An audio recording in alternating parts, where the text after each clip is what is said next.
দরকার আছে। একটা জিনিস জানলাম, ভগবান যতদিন রাখবে। 85 বছর বয়স, আবার আমার জামাইবাবুকে ডিল করেছে, এবার আমাকে বল অসুস্থ যেন ভালো হয়ে থাকে। আর কি ভালো হয়ে থাকবে, সে তো সব কিছু তার নর্মাল হয়ে গেছে। এটাই ভাবতে হয় যে যতদিন থাকবে ভালো হয়ে থাকো, নালে ইয়ে যে বিছানায় পড়লে কদিন করবে, কদিন বিরক্ত। চলে গেছে, তোমার আমার খুব আনন্দ। তার যতদিন সময় ছিল, টাইম ছিল, কর্ম ছিল, ওর যতক্ষণ সময়ের জন্য ও এসছে, ওর কাজ হয়ে যাবে, চলে যাবে।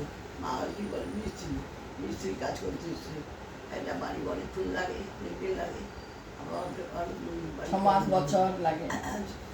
সে কাজ করেছে, কাজ হয়ে গেল, এবার চলে যাবে আবার অন্য বাড়িতে কাজ করতে হবে। অন্য বাড়িতে কাজ করতে হবে। একটা জিনিস জানলাম, হ্যাঁ, দুঃখের কথা কি আছে?